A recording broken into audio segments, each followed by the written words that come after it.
इस बार अपने क्षेत्र से एक भी धावक नहीं चुना गया। क्या किसी में दम ही नहीं भागने का? वो गति ही नहीं है।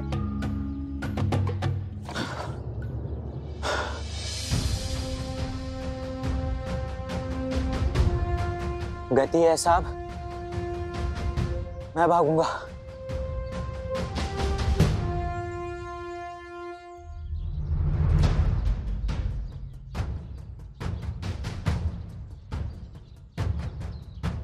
तुम हिस्सा लोगे? हालत देखिए अपनी। हिस्सा लेंगे। साहब मुझे एक मौका दीजिए, मैं आपको निराश नहीं करूंगा। हालत देखो अपनी, सांसें फूल रही तुम्हारी सिर्फ थोड़े से दौड़ने में। देखो वैसे भी चयन हो चुका है 5 मिनट पहले, बस तुमने आने में देर कर दी। साहब मुझे एक मौका दीजिए, मेरी गति देख लीजिए, शायद आपका मन बदल जाए। हाँ, मुझसे देरी हुई है, लेकिन यहाँ तक पहुँचने के लिए मैंने बहुत मेहनत की है और इस प्रतियोगिता में हिस्सा लेना बहुत जरूरी है साहब। बोला ना, टाइम पूरा हो चुका है। क्या यहाँ से? साहब मैं सीढ़ी से भागते हुए आया हूँ।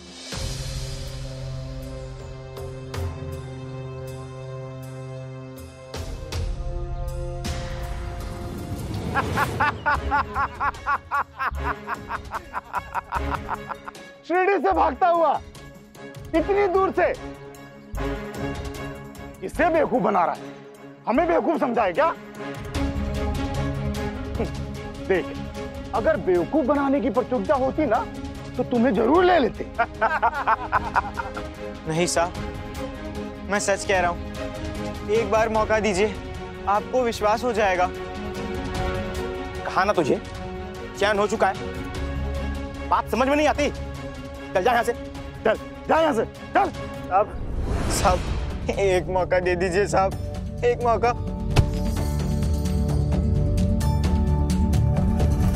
तेरी हिम्मत कैसे हुई मुझे हाथ लगाने की? बड़ा धावक बनने आया है तो जैसे टीचर को तो हम अंदर भी नहीं जाने दे। देख, यहाँ ना बड़े बड़े स्कूलों के सबसे अच्छे खिलाड़ी आते हैं। तेरे जैसे ये धूल मिट्टी में सने हुए लड़के नहीं। पर आने से पहले अपनी शक्ल नहीं देखी? चल जा यहाँ से, जा।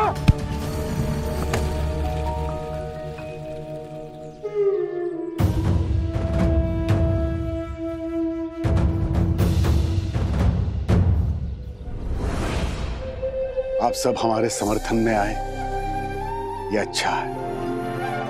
लेकिन अगर किसी की कोई मजबूरी हो, कोई वापस काम पे जाना चाहता है, तो मुझे इससे कोई आपत्ति नहीं होगी। नहीं साईं, इस बार हम आपके साथ हैं।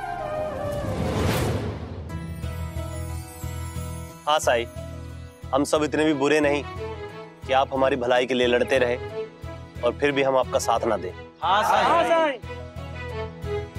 अच्छाई हमेशा घूमकर आपके साथ अच्छा ही करती है। अरे तुम लोग ऐसा नहीं कर सकता है। मिल का क्या होगा? ऑर्डर का क्या होगा? बहुत बड़ा ऑर्डर है। अगर इतना ही बड़ा ऑर्डर है तो बाकी मजदूरों का काम से क्यों निकाला? आज से जब तक इन मजदूरों को न्याय नहीं मिल जाता तब तक हम साईं के साथ हैं। हम में से कोई भी काम पर नहीं जाएगा। हाँ, हम में से कोई काम पर नहीं जाएगा।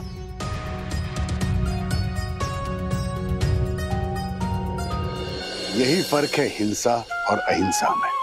अहिंसा में वो शक्ति है जो दूसरों को बल देती है, सही फैसला लेने का सामर्थ्य देती है।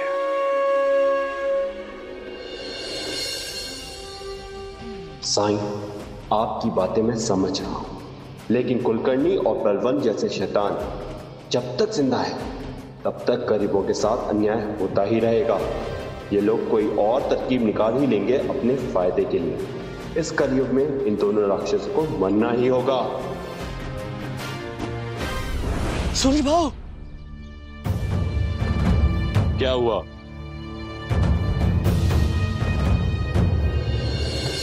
बलवंत बाबू को बताना होगा। न्याय करो, अन्याय नहीं, तानाशाही नहीं चलेगी। नहीं चलेगी, नहीं चलेगी। हमको हमारा हक चाहिए, तानाशाही नहीं चलेगी। आप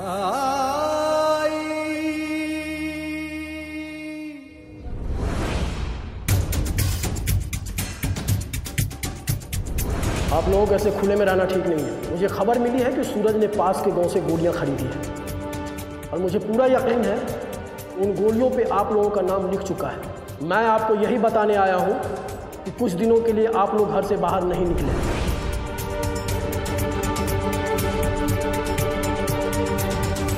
तो फिर कुलकर्णी और बलवंत को किसी भी तरह उस घर से बाहर निकालना होगा। कैसे?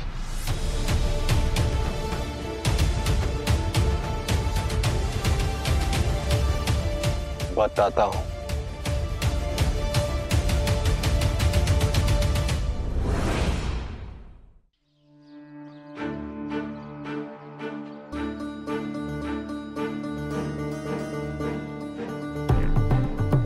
मेरे दादा ने सच कहा था, यहाँ लोगों को काबिलियत नहीं चाहिए। आप लोग यहाँ पक्षपात करते हैं। इंसान के कपड़े, उनकी गरीबी देखकर फैसला करते हैं कि वो दौड़ में शामिल नहीं होगा। यहाँ पर लिख क्यों नहीं देते कि ये दौड़ सिर्फ अमीरों के लिए? मुझे सूरज दादा की बात सुन लेनी चाहिए थी।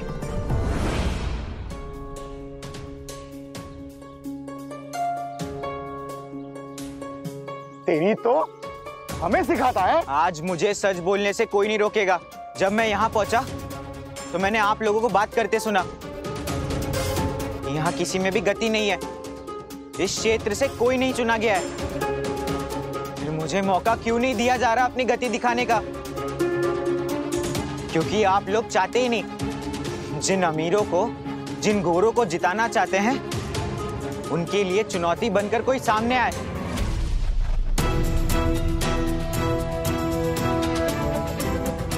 तेरी अकड़ अभी निकालते हैं हम पे इल्जाम लगा रहा है तू? हाँ, रुको।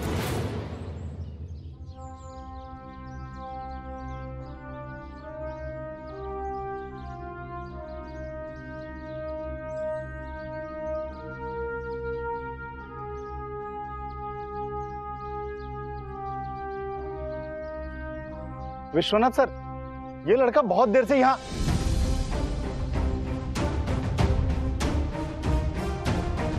तुम्हारा नाम क्या है? विशाल शिंदे। तुम सूरज शिंदे के भाई हो? जी। तुम्हें भागने का मौका मिलेगा। मैं खुद तुम्हारी स्पीड की चेकिंग करूंगा, लेकिन मुझे तुम्हारी एक मदद चाहिए। अगर कोई दयालु और ईमानदार मदद करने के लिए आए तो उस मदद को ले लेना।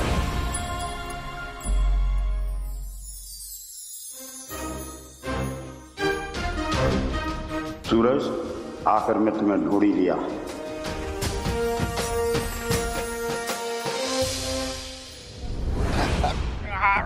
आपको माना नहीं आपको तो। अगर जान प्यारी है तो एक काम कर हमारा। हाँ, जो तुम बोलेगा आप करेगा। छोड़ दो हमको।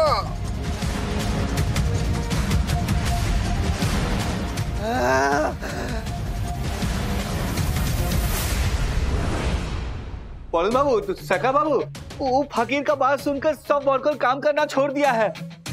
मिल बंद हो गया है। बोलो बाबू, भीड़ का गुस्सा बढ़ने लगा है। आप लोग चलिए, उनको समझाइए, वरना बहुत देर हो जाएगा। इम्पॉसिबल, ये लोग बाहर नहीं जा सकते। ही बाबा, ये दोनों बाहर नहीं गया तो सूरज तो हमको दुनिया से बाहर कर देगा। थोड़ा और झूठ बढ़ाना पड़ेगा। बोलो बाबू, भीड़ सिर्फ आपका बात मानेगा। वो लोग बोल रहा था कि आज यदि आप मिल नहीं आए तो मिल को आग लगा देगा। आग लगा देगा? हाँ। वो फकीर आग लगा देगा जो आज तक अहिंसा का पाठ पढ़ाता आ रहा है। अरे नहीं बोलो बाबू, साई नहीं, वो लोग का मूड है आज आग लगाने का। वो तो आज साई का बात भी नहीं मानेगा। आज आप लोग नहीं गया तो मिल गया। हमें जाना होगा। मिस्टर वालन, शेर को पकड़ने के लिए बकरी बनना पड़ता है इंस्पेक्टर साहब। हम मिल जाएंगे। हमारा जाना बहुत जरूरी है, दूसरा कोई ऑप्शन नहीं है। आप एक काम कीजिए, आपके आदमियों को सादे कपड़े में वहां तैनात कर दीजिए। सूरज को लगेगा कि हम बिना सुरक्षा के वहां आए, वो हमारे पास आने की कोशिश करेगा, आप उसे वही गोली मार दीजिए। खेल खत्म। हरिओम, आपको बकरी बनना है तो बन जाइए, मैं बनने वाला नहीं। कुछ नहीं होगा सरकार, उसका इलाज भी है मेरे पास।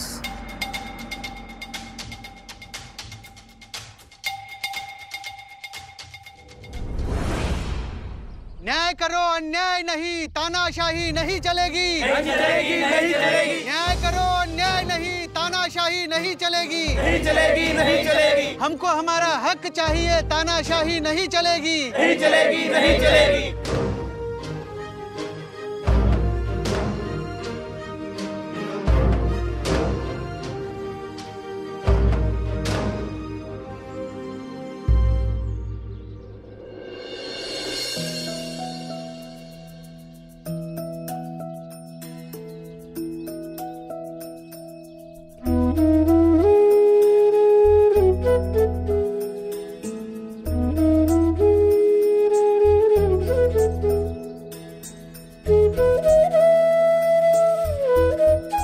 सभी हमारी लड़ाई में शामिल होने आए हैं। यही तो साई के संस्कार है मुरली। ये पूरा गांव हमारा ही परिवार है। अगर कोई एक भी मुसीबत में आता है तो बाकी सब चुप कैसे रह सकते हैं।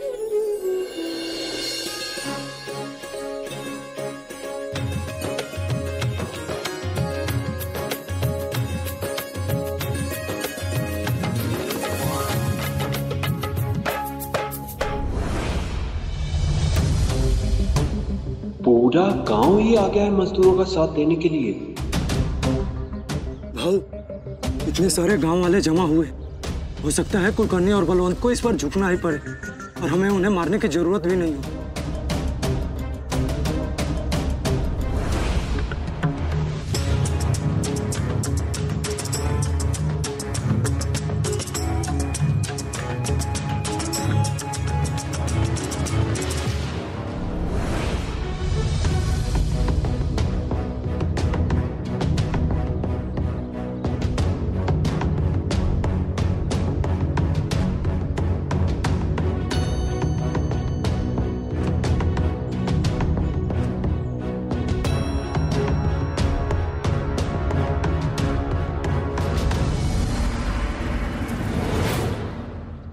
भाव क्या करना है?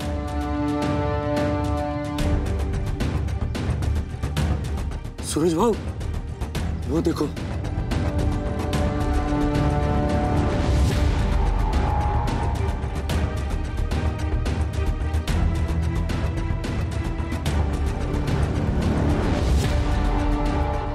भाऊ, आपकी आई इनके साथ क्यों आ रही है? ये जरूर इनकी कोई चाल है। ये दोनों इस लायक ही नहीं है कि इनसे शांति से बात की जाए। अब मैं पीछे नहीं हटूंगा। मौका मिलते ही इन दोनों को मौत के घाट उतार दूंगा।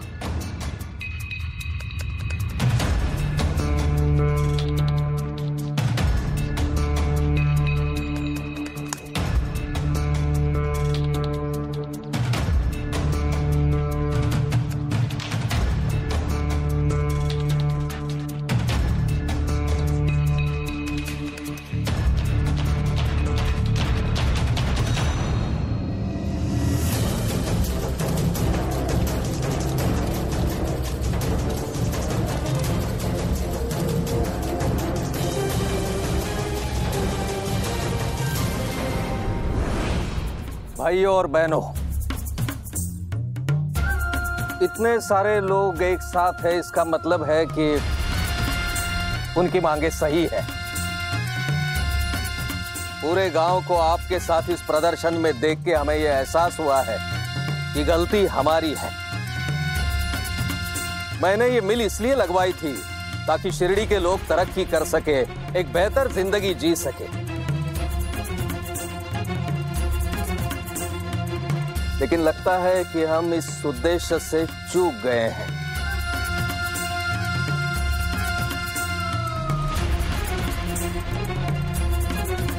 और इसलिए हमने ये फैसला लिया है कि जिन मजदूरों को काम से निकाला गया है उन्हें वापस काम पे लिया जाएगा।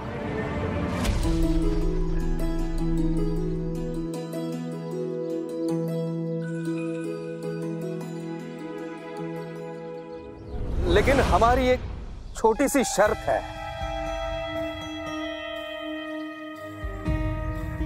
हम चाहते हैं कि सूरज आत्मसमर्पण कर दे। बिल्कुल बिल्कुल हरिओम। और वैसे भी आपका सूरज कहता है कि ये लड़ाई वो आप लोगों के लिए लड़ रहा है कि नहीं? वो आप लोगों के लिए प्राण देने के लिए भी तैयार है। तो फिलहाल उसके प्राण नहीं चाहिए, उसका आत्मसमर्पण चाहिए, और उसी में उसकी भलाई भी है।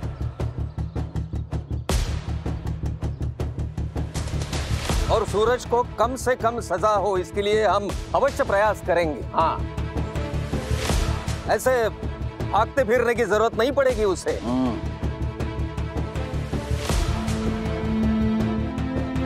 कुछ ही महीनों में वो अपने परिवार के साथ रह सकेगा। सूरज की आई भी यही चाहती है ताई, बताइए ना। हाँ, ये सच है।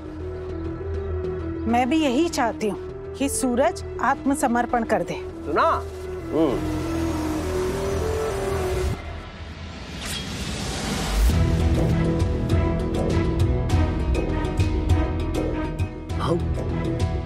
क्या सोचे? ये दोनों नाटक कर रहे हैं, ये सुधरने वाले नहीं है। आई के कहने पे मैं आत्मसमर्पण जरूर करूंगा, लेकिन इन दोनों को मारने के बाद अब एक नया खेल खेलना होगा।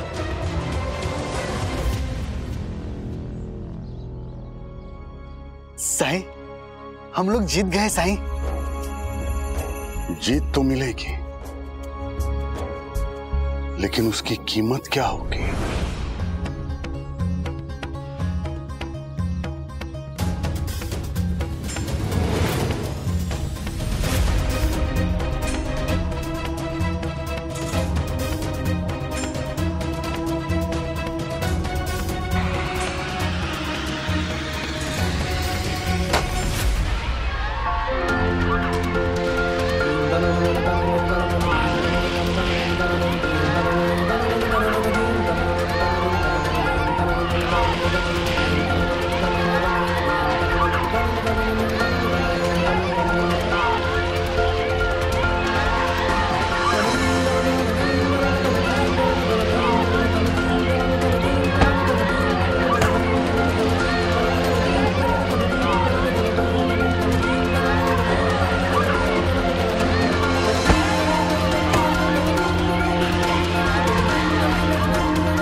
कुलकर्णी, बलवंत,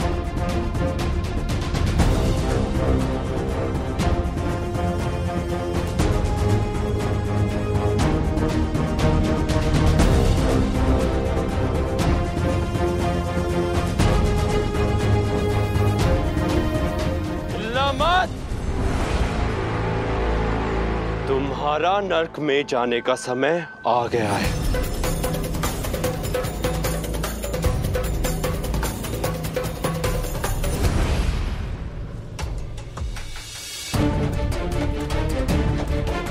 नहीं सूरज, मैं तुझे खून नहीं करने दूंगी। नहीं आई, मैं किसी की नहीं सुनूंगा। ये दोनों धरती पे बोझ है, मैं इन लोगों को मार के ही दम लूंगा।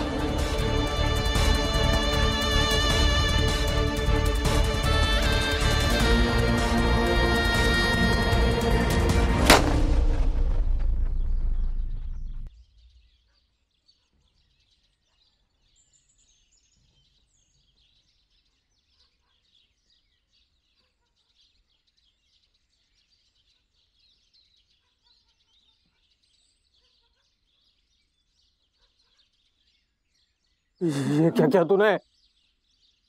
अपनी माँ को गोली मार दी तूने?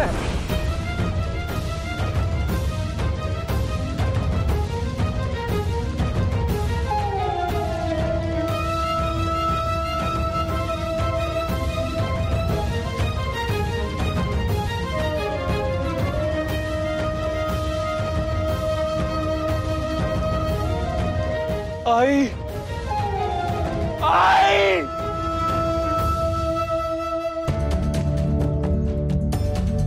पकड़ो इसे। आई आई मुझे छोड़ दो। आई छोड़ो। आई छोड़ो। छोड़ दो मुझे। आई देख क्या रहे हैं इंस्पेक्टर साहब, गोलियों से भून दीजिए इसे। अरे इंस्पेक्टर साहब गोली मारो उसे, शूट एट साइड का ऑर्डर है।